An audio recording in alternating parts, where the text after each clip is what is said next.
So I've been thinking about it for a while, and I've finally decided to start getting into Masterverse figures. So huge fan of Masters of the Universe from when I was a kid, and I think there's a lot of options available to you nowadays from Mattel with this Masterverse collection. Loads of different varieties of figures that you can get, and at the minute a lot of these are really cheap. So I've just dived in with a few figures, and we're going to start looking at them today with Savage, He-Man and Orko. So let's take a look at them now. Hi all, Chris here, and yet, as I said in the intro, today we're taking a look at my first Masterverse figure, and this is a Savage He-Man figure that was seen briefly in the Masters of the Universe Revelation Netflix show that came out about 18 months to 2 years ago now, and I don't know if anyone saw the show. I know it was quite divisive. I really enjoyed it, definitely the second part more than the first, but yeah, I enjoyed it for what it was. And we saw a bit of Savage He-Man in that second part, especially fighting the Skeletor, Skelegod character towards the end of that. And yeah, I thought he was a really interesting version of He-Man, a real sort of hulking version. You know, he was full rage, hulking out version of He-Man. And yeah, I dug that. I thought it was really cool. So I'm looking forward to seeing this figure, and love Orko. I think it's great that we're getting an Orko figure with this He-Man. But obviously, you know, these aren't new figures. These are figures that are 18 months to 2 years old. But at the minute, these figures are so cheap in a lot of shops. If you are looking for a way into collecting Masters of the Universe figures, this Masterverse collection is a really, really achievable, you know, budget-friendly way of getting into that. And I think what I want to look at today is my first figure and understanding what the quality of these figures are. You know, from just looking, if we get the box out here, just looking at the box, I think that the quality of the figure looks great. So I'll be interested to see a little bit more about how this figure feels when it's in hand. I mean, the boxes look great. Love the clean blister packaging on these boxes, and real classy Masterverse logo on all of these boxes. On one side, we have this really great artwork of Adam, you know, Savage, He-Man, and Orko. I love that artwork on there. On the other side, it just has the name Savage He-Man on there, so that's fine. Look at this artwork on the back, though. That is so cool, really 80s. I absolutely love it. And we also get to see the other figures that are in this wave, and just some gibberish on the bottom I sort of showed you there as well. So yeah, I think, as I was saying before, really budget-friendly way of getting into Masters of the Universe figures. So, but from an outside looking in, the articulation and the quality of the figures looks pretty good. So let's get him in hand and see what we think. So I've got the He-Man and the Orko here. I'm going to start with the He-Man figure, the Savage He-Man. And I mean, it looks great. I think that the detailing on the figure is really impressive. I quite like that head sculpt, and from what I've seen of pictures, fairly similar head sculpt to the standard He-Man, but with the longer wavy hair. Really like the wash on this. The detailing on the muscles and the sinew is quite impressive, although in places maybe you've gone a little heavy. It looks maybe a little bit blotchy in some places, so it might need a little bit of a clean up at some point. But in general, I think it enhances the creases, the lines, the sinew pretty well. I do like the style of this figure, although I'm not massively impressed with how hunched over he feels. So we'll have a proper look at that in a bit, and I think maybe the hair is blocking that a little bit. But in general, I think he cuts a nice silhouette. So let's look at articulation, and yeah, his head struggles to move. That hair is really annoying, and it means that he's constantly looking downwards. So I mean, not great forwards and backwards movement on that head. And yeah, he just constantly looks like he's looking down. So I don't love that. Great T-pose movement there. Good spin in the bicep as well. There's a double join in the elbow, which is great. And there is a decent bit of twist and bend in the wrist there as well. So really good articulation, and everything moves pretty freely. Okay, so there is a reasonable ab crunch on here. Nothing major. I think when he stands up like that, he gives me real Rob Liefeld Captain America vibes. But yeah, that's the only way you can get his head to sort of face forward is getting his ab crunch all the way back. Reasonable movement in the waist. It's not too bad at the tops of the leg. There's a good spin there at the hip. Decent double joint in the knee there as well. So that's pretty good. There's a swivel again in the calf, although I hate that swivel because it totally ruins how the leg looks. And there is bend and twist in the ankles as well. So articulation, pretty good. Don't love how his legs and his arms really do sit apart.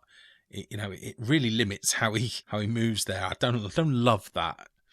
It's an odd way to set your figure up like that. But we do get him standing, and you will see that. But hey, let's have a look at this Orko figure, because I think this is the real winner in this pack. Let's move He-Man out of his shot there. Yeah, I love the look of this Orko. I think it's really reminiscent of the Revelation show, for one. And, I mean, fairly similar design to what we're used to with Orko in all the other iterations of this figure. But yeah, I love it. And I really like this stand. I like that the stand is clear. It's a little bit weak. I think it needs a little bit of tightening, a little bit of strengthening there. And it does come out. So let's just pop that out so that we can get a better look at him. And now that that's out, let's take a look at him here. The detailing on it, again, I think is fantastic. And a great head movement for articulation purposes. You see a lot of his face there. Really nicely painted on eyes. Really like that. No movement in the short scarf or shawl. Reasonable movement in the tops of the arms. You can put him into a couple of positions. So I do quite like that.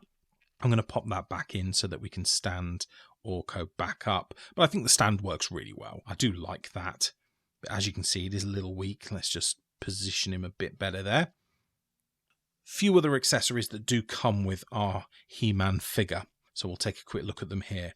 So we do have a pair of gripping hands. The hands that he currently has on are, I wouldn't say relaxed. They're like stretched out, angry hands, but they wouldn't grip anything. And then we do have a fantastic axe, really reminiscent of very old artists' interpretations of He-Man. I love this axe. I think it's fantastic and very different to what we're used to, where we just get the power sword.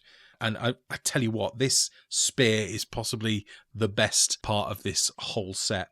Look at the sculpt on that top of the spear. Fantastic as an accessory. And I think this He-Man, if you have a lot of different swords and sandals figures, he'd be really, really good to put into your collection. You could repaint him and make a Tarzan figure out of him. There's so many options with this Savage He-Man. And obviously, you get the power sword. I'm not sure why, the Savage He-Man doesn't really use the power sword, but I love that it's there. You can never have enough power swords, I guess. You get the power of Grayskull at any time, even if you're Savage. So yeah, I do really, really like the accessories that come with it. And yeah, I'm quite impressed so far. I think for the price that I've paid and the price that I'm seeing a lot, you're seeing a lot of these figures up for around $9.99 at the minute. Whereas when they started, they were $35, £40 dollars. They are a lot cheaper than when they started out. So if you can pick up a cheap version of this figure, I think you'd be really happy. So we're just looking at a few of these figures in position. And like I say, in general, I'm really pleased. But it's not a perfect figure.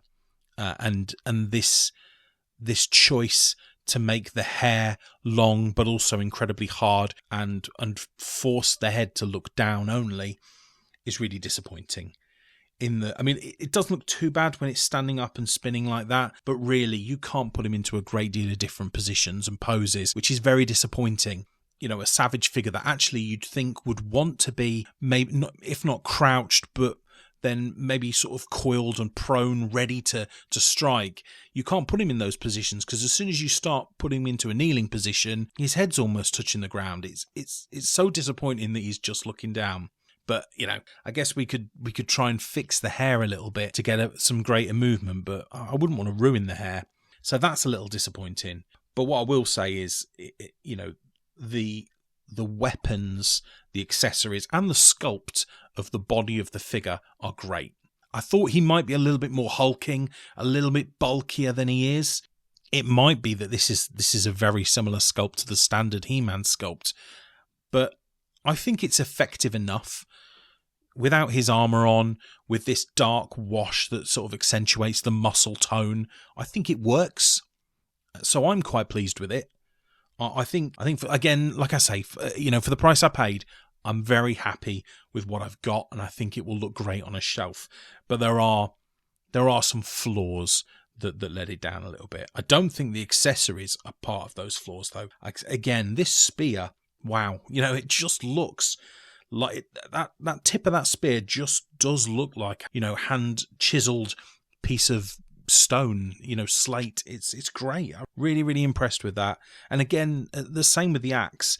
And these are accessories that I think you could get away with using across a number of different types of figures. So really, really love that. And again, the Orko figure as well. I think that is a really well-made figure. And I don't think there are any disappointing flaws that I can point out on the Orko, other than maybe the stand being a little bit weak. But I think the two of them together look great. And for the price that you could pick this up for at the moment, even brand new, I recommend you go out and get it if you haven't already. Like I say, it's not a new figure, but I think even from kit bash possibilities, this is so worth picking up. But that's it from me, really. What do you think of this figure? Is this something that you collected back when it first came out? Let me know in the comments. Or is this something you've picked up and managed to kit bash to work with some other sword and sandals type range of figures? Let me know. And what did you think of the TV show as well? I know it was quite divisive. I thought it was all right. But yeah, let me know in the comments what you think.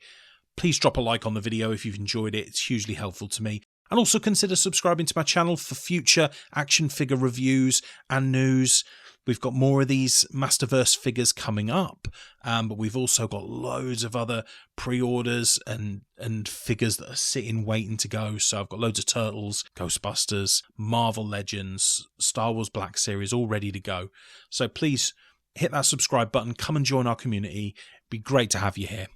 But regardless, if retro figures interest you, why not check out this video next? Thanks so much for joining me today. I hope you all take care. Bye-bye now.